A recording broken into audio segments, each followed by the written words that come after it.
আসসালামু আলাইকুম। আজকে আমি আরেকটা টপিক রিভিল করব, যেটাকে উইক এবং স্ট্রং পাওয়ার বলে। উইক পাওয়ার স্ট্রং পাওয়ারে কিভাবে কন্টিনিউ করতে হয়, কিভাবে ট্রেড করতে হয়, তা নিয়ে কথা বলবো।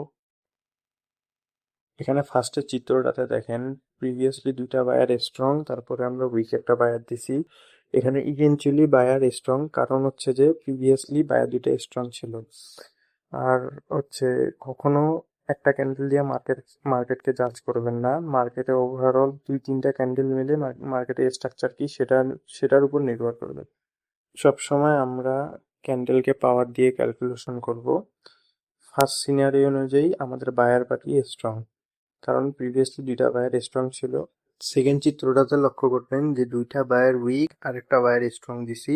ইভেনচুয়ালি আমরা এটা উইক পার্টি হিসাবে গণ্য করব, কারণ হচ্ছে যে প্রিভিয়াসলি যে দুইটা বায়ার উইক ছিল, এই দুইটা বায়ারকে এই লাস্টের এই বায়ারটা কাউন্টার করতে যায় তার শেষ শক্তিটা প্রয়োগ করছে, এই কারণে শেষের বায়ারটা এক্সস্ট হয়েছে।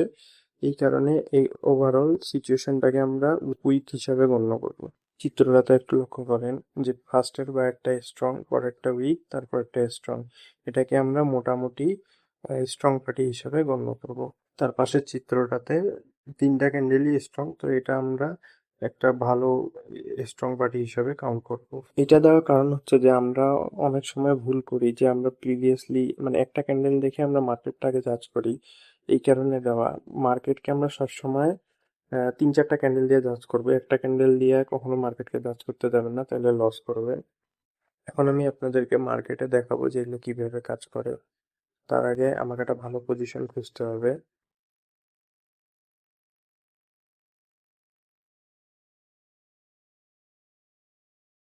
ওকে, এই জায়গাটাতে একটু লক্ষ্য করেন সেলারের দিকে।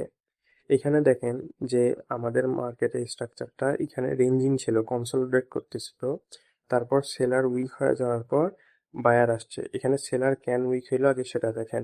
এখানে সেলার ক্যান্ডেলে বায়ারের ইনফ্লুয়েন্স ছিল, বায়ারের প্রেশার শো করতেছিল, এবং লাস্টের যে সেলার ক্যান্ডেলটা দেখতেছেন এটা এক্সস্ট হয়েছে। তার কারণ হচ্ছে যে প্রিভিয়াসলি যে সেলারটা ছিল, এই সেলারটাকে কাউন্টার দিতে যাওয়া, অর্থাৎ কভার করতে যেয়ে এই সেলারটা পুরো পাওয়ার শেষ করে ফেলেছে। এই কারণে এই ক্যান্ডেলটা এক্সস্ট হয়ে গেছে এবং মার্কেট আপের দিকে শিফট হয়েছে। এখানে দেখেন অনেকগুলো এক্সপ্লেনেশন আছে। এক তো মার্কেটের ওপেন এরিয়া শিফট হয়ে গেছে আপের দিকে। দ্বিতীয়ত হচ্ছে যে সেলার তার ওপেন এরিয়াটা কভার করছে, সেলারের এরিয়া পর্যন্ত আসছে আর কি, উইক ভাবে আসার পর বায়ারটা স্ট্রং ভাবে এন্ট্রি করছে, এর কারণে মার্কেট আপের দিকে গেছে। এখানে আরো অনেক কিছু আছে, আপনাদেরকে দেখতে হবে। আমি অলরেডি ওপেন এরিয়া এবং ইনফ্লুয়েন্স নিয়ে ভিডিও বানাইছি, এটা দেখে আসবেন, তাহলে আপনার জন্য এটা সুবিধা হবে। সবকিছু একত্রে করে ট্রেড করলে আপনার অ্যাকুরেসি অনেক ভালো হবে। তো আগে ওই দুইটা ভিডিও দেখবেন, তারপর এইখানে এই ভিডিওটা দেখলে আপনারা বুঝতে পারবেন অনেক ভালোভাবে। ওকে, এই জায়গাটা ফোকাস দেন। এখানে দেখেন যে সেলার ফার্স্টে দুইটা ক্যান্ডেল উইক ছিল, তারপরে যে সেলারটা আছে লাস্ট একটা ইফোর্ট দিয়ে সেলারের ক্যান্ডেলটা এক্সস্ট হয়েছে। অর্থাৎ এখানে মার্কেটে অলরেডি বাইং এর প্রেশার ছিল, বাইং এর প্রেশার থাকার পরেও লাস্টের সেলারটা এক্সট্রিম প্রেশার দেখাইছে, এর কারণে যে সেলারটা এটা এক্সস্ট হয়ে গেছে।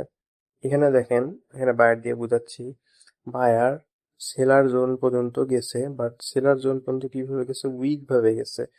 মানে সেলার এরিয়া পর্যন্ত উইক ভাবে গেছে, তারপর বায়ারের লাস্ট ক্যান্ডেলটা শেষ একটা ইফোর্ট দিয়ে এক্সস্ট হয়েছে। এখানে লক্ষ্য করেন ভালো করে, এক্সস্ট হওয়ার পর সেলার কিন্তু সুন্দর একটা র্যালি বের করছে, সেলারটা ভালো মুভ দিছে। এখানে দেখেন, মার্কেট কিন্তু আমাদেরকে অলরেডি আগে থেকে হিন্টস দিচ্ছে যে সে উইকলি ভাবে কভার করতেছে। তারপর মার্কেট কি করছে, ফল ডাউন করছে। এই কারণে মার্কেটকে পড়তে জানতে হবে। মার্কেটকে পড়তে জানতে পারলে, ক্যান্ডেল গুলাকে বুঝতে পারলে ইনশাল্লাহ আপনিও প্রফিটেবল ট্রেডার হবেন। মার্কেটে কখনোই একটা ক্যান্ডেল দেখে জাজ করবেন না। মার্কেটে সবসময় কারেন্ট পিছনের আর কি 3 থেকে 4টা ক্যান্ডেল দেখবেন, মার্কেটের স্ট্রাকচারটা দেখবেন, মার্কেটে বুঝবেন যে কিসের প্রেশার বেশি, বায়ার নাকি সেলারের। সেই সিচুয়েশন অনুযায়ী সবকিছু বুঝে সেই জায়গায় ট্রেড করবেন। একটা ক্যান্ডেল দেখে কখনোই মার্কেট জাজ করতে যাবেন না। একটা কথা মনে রাখবেন সবসময়, যেই পার্টিটা উইক, বায়ার অথবা সেলার, সে যদি উইক হয় তাকে আগে এক্সস্ট হইতে দিবেন, তারপর আপনি স্ট্রং যেটা পার্টি তার সাথে কন্টিনিউশন করবেন, তাহলে আপনার উইনিং রেশিও অনেক বেশি থাকবে। এখানে দেখেন সুন্দর করে বুঝাইতে পারবো। এই জায়গায় লক্ষ্য করেন যে বাইং সেলিং এরিয়া পর্যন্ত উইক ভাবে গেছে।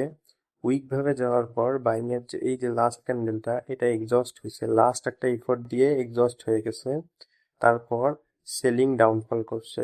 আমরা কিভাবে বুঝছি যে বাইং উইক? এই যে সেলারের ইনফ্লুয়েন্স শো করতেছে বাইং ক্যান্ডেলে, সেলারের প্রেসার গুলো শো করতেছে এখানে দেখেন। এই কারণে আমরা আগে থেকেই বুঝতে পারতেছি যে বাইং বেশিক্ষণ আগাইতে পারবে না, বাইং বেশিক্ষণ যাইতে পারবে না। মার্কেটের স্ট্রাকচার যদি উইক হয়, উইক স্ট্রাকচারের উপর প্রেসার দিয়ে মার্কেট আপে যাইতে পারবে না, ডাউনফল করবে। এখানে আমরা আগে থেকেই বুঝতেছিলাম যে সেলারের ইনফ্লুয়েন্স দেখে যে মার্কেট ডাউনে পড়বে। আমরা জাস্ট কনফার্মেশনের জন্য ওয়েট করব, এবং এই যে লাস্টের ক্যান্ডেলটা আমরা কনফার্মেশন পাইছি যে এখন বায়ার এক্সস্ট হয়ে গেছে, এখন সেলার আসবে। আমি জানি না আপনাদেরকে কতটুকু বুঝাইতে পারছি, কিন্তু আপনারা যদি না বুঝে থাকেন আমাকে বলবেন, আমি বুঝাই দিব ইনশাল্লাহ। ভিডিওটা ভালো লাগলে অবশ্যই চ্যানেলটাকে ফলো দিয়ে রাখবেন। সামনে ইনশাল্লাহ আরো অনেক টপিক আছে যেগুলো রিভিল করব। আমি জানি না এরকম ভাবে কেউ বুঝাইছে কিনা, বাট আমি চেষ্টা করব যে সবকিছু দিয়ে বুঝানোর। আমার পক্ষে যতটুক সম্ভব, যতটুক রিভিল করা সম্ভব, যত কিছু আমি সব ইনশাল্লাহ রিভিল করব। আমি যেসব জিনিস পেইড ভাবে শিখছি সেগুলো আমি আপনাদেরকে যতটুক পসিবল হয় রিভিল করে দিব ইনশাল্লাহ। কারণ আমি চাই যে আপনারা ভালো একটা কিছু করেন। অনেকে অনেক লস করি আমাকে মেসেজ দেয়, বিশ্বাস করবেন আমার খুব খারাপ লাগে।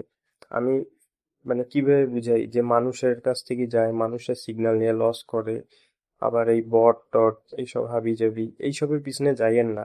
আপনি নলেজ নেন, পিওর ভাবে নলেজ নেন, মার্কেটে খাটান, সময় দেন, আপনিও পারবেন। আপনি চেষ্টা করলে আপনিও পারবেন ইনশাল্লাহ।